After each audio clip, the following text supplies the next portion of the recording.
Hello friends, আজ আমি কিছু গুরুত্বপূর্ণ কথা বলছি। কারণ হচ্ছে,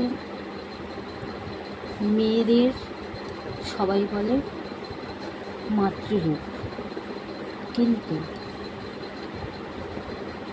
যখন একটা মেয়ে বাপের বাড়ি থাকে তখন একরকম,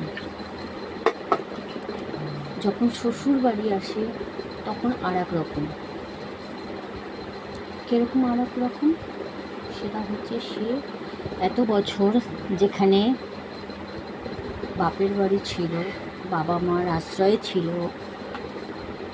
সেখান থেকে তারা একটা নতুন বাড়িতে এসে তাদের থাকতে হয়। তখন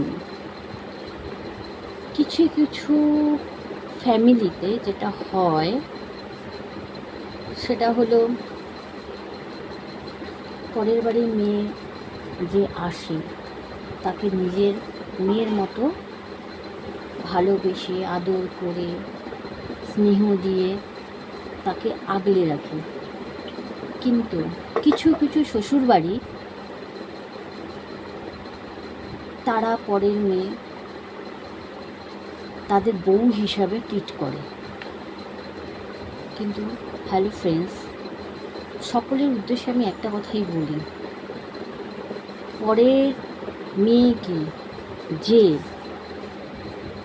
আপন করে নিতে পারবে, আমি মনে করি তাদের সংসারে আর কোনো অশান্তি,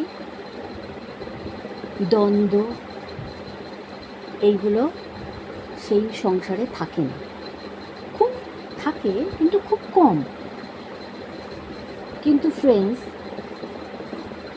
মানুষ যখন, শাশুড়িরা যখন বৌমা থাকে তখন তাদের অনেক প্রবলেম আসে।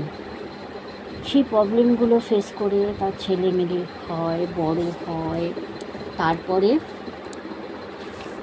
তাদেরকে মানুষ করে, তারপরে যখন চাকরি বাকরি করে তাদের বিয়ে দেয়। বিয়ে দেওয়ার পরে কিছু কিছু শাশুড়ি আছে, সকলকে বলবো না, কারণ হচ্ছে সবাই পৃথিবীতে খারাপ নয়। কিছু মানুষ, কিছু শাশুড়ি এতটাই ভালো যে তাকে মেয়ে ভাবেই তাকে স্নেহ, ভালোবাসা, তার দোষ, তার গুণ সব নিয়ে তাকে তাদের মতো করে তৈরি করে।